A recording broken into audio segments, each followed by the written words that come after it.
What's going on, everybody? It's your boy C-Zar, and we are talking about XRP today. Hit that like button, you guys. Subscribe if you want to see more content like this, and let's get into it. It is the 9th day of September, and here we are sitting at about $2.95 with 5 hours and 54 minutes left in the day. $2.95.6. We have hit prices just above $3, $3.03 right there, and come back down. That is a little bit of a fake out bull trap right there. Reminds me of this last bull trap, just on a much smaller scale. We do have lower highs throughout all this. I'm sure there are a bunch of people who are ecstatic that we started to break out of this like little trend here, but really we're in this same trend, man. We haven't broken out of anything. We're in the same downtrend, lower highs, lower lows technically. We're probably going to come down. There's a chance where we do bounce at this area. There's a chance that we don't go down to that 260, 250 area, but I'm still holding out for that. I wouldn't be surprised at all if we did see that. Let's look at the short-term stuff. We'll zoom back out to the long-term stuff, and then we'll wrap this up. Okay, looking at the 1 hour time frame here, $2.95 right now, 1 hour time frame. The RSI does look bearish. In all fairness, it looks like you want to come up though. You do have some lower lows here, but right at the area that you'd expect to bounce, so maybe come up and then come down, right? Get a lower high. With that, you could provide some kind of head and shoulders pattern, right? Left shoulder here, head, right shoulder, and then break down like that, maybe. Going into the end of the day, moving up, and then starting tomorrow, Wednesday, moving down could be what you're seeing there. The stochastics look relatively bearish, but again, at an area that you could bounce from. And the MACD does look relatively bearish as well. Overall, kind of bullish from this recent trend, but I'm not too amazed by that. I would think that you continue to go down. So even if you bounce here, even if you see prices back at like $3 itself, you'll probably just find resistance there and then come back down. I wouldn't get too excited. I mean, if you can come back up and eat this back, if you can come back and have like higher highs on a closing basis and just eat all that back, this would be some kind of fake rejection, and that would be awesome, but I don't think we're going to see that.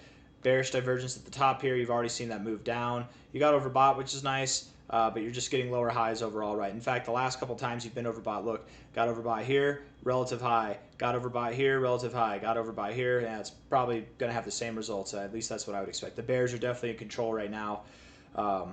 You're moving up with less volume coming in. You're actually getting more volume now on the way down than you had on the way up. As far as like the spike goes, it's a bigger spike. Let me zoom in. We can verify that real quick. Right. Let's see. That right there. Okay, I guess it's not a bigger spike. Nope. No, I mean it's about this. It looks like the same. It's about the same, but still, it's just the beginning of this move. I would expect volume continues to increase as you move down. Right. It's definitely increasing now compared to that last little move, and the point still remains. You were decreasing in volume as you're moving up. That's not strength. Strength is building volume as you build price. That's not what we were doing here. Bearish divergence on the RSI and on the MACD, a little double top on the stochastics. You just crossed out of the overbought zone here. That makes me think you want to go lower. So lower is what you're going to do. Even if you come up over the coming hours, these 4 hour candles don't lie nearly as much as the 1 hour time frame does. So I would think that we do have days of downside to go. We do have the FOMC meeting coming up on the 16th and 17th of this month. That would put us, right over here on this date. That's whenever they're making their announcement. I'm assuming that will drop going into that date. So just kind of drawing a line here on these lows. It's very possible that we do see prices right there, man. I mean, that's right there, like 250, 260, right in that range. I wouldn't be surprised in the least to find that we find support somewhere down in that area. And then maybe on the day of the FOMC meeting, on the day of the announcement, or a couple days before, or even a couple days after, sometime after this, I would expect we do erupt throughout the markets. Some people seem to have a hard time wrapping their head around this, and I'm guessing the people that have a hard time wrapping their head around this are probably in their first market, or maybe I'm just not saying it properly. I don't know, one of the two. But whenever I say things like, I expect the FOMC meeting, the Fed to cut rates, and I expect that to be a positive thing for the markets, when I say that, and then after that I say, I also expect that the market's going to perceive it as a negative thing. So we're going to dump into it. As we dump into it, it's going to create this self-fulfilling thought of, oh my God, the rate cuts are negative. That's why the market's going down. We're going to cut rates, and then that's when the crash is going to happen. It's going to freak people out. There's going to be a whole surge of negative news, not a slur, a surge of negative news down here, along with the perceived outcome that rate cuts are bad. People are going to freak out. We're going to get the exact opposite of a buy the hype, sell the news event. It's going to be a sell the hype, buy the news event, and then afterwards we're going to rip. I don't know how to make sense out of that. Personally, it's just the way that the psychology of the markets works, right? It's like whenever something's perceived to be negative, and I know there's a lot of people out there that perceive this to be a positive thing, but just understand there's probably just as many people that it's like a real clash of perspectives here. There's just as many people who think cutting rates is going to crash the market as there are people who think cutting rates is going to benefit the market. But here's the deal. Every person that thinks cutting rates is bad, they all think it's bad immediately and like maybe not long term, but it's going to create a crash first. The people who think it's good, some of them, like myself, are aware that we have cut rates in the past, and sometimes in the short term, sometimes, not every time, but sometimes in the short term, the market does correct after you cut rates in the short term immediately. And then it comes up. So understand, most people, by that definition there, because it's pretty 50-50 split from what I can tell as far as is it a good thing or a bad thing, most people still then would imagine that there is some kind of drop in the short term coming.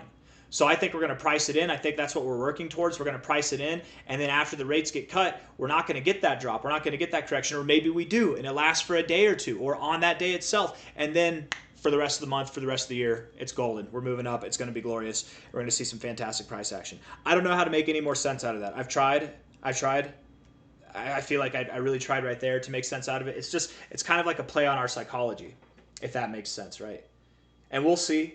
Right now, it might seem like, what are you talking about? None of that makes sense. But then as we get down there, you'll see. People are going to start to freak out a little bit more as we move down here. We're not even going to move down that much. We're at 295. I'm talking about moving down to 260, 250. It's really not that big of a deal. XRP is in a glorious stance right now, glorious positioning. It's anything but bearish, even at those levels. But you'll see. People will start freaking out more. Unless we just move up. If I'm wrong and we just move up, great. At what point would I admit that I'm wrong? At what point is it time to wave the bearish flag of surrender, the momentary bearish flag of surrender?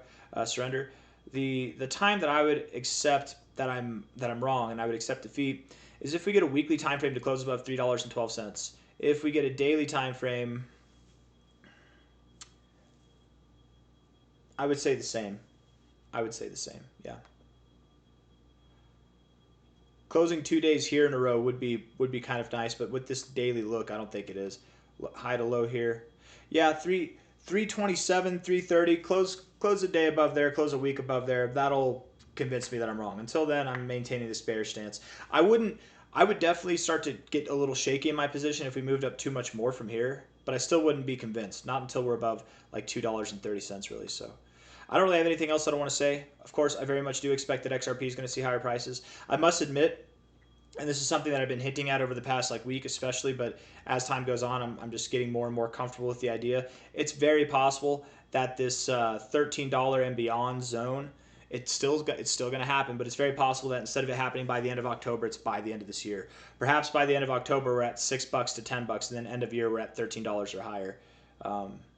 The timing on this is not so much what I'm worried about. It's more the fact that it happens. And I do believe that it's going to happen. It's going to take some time. We don't have the whole history here, so I can't draw from the original cycle high to low of this overall consolidation phase. But it's still, we still have fib targets here, even at 1081 to 1346.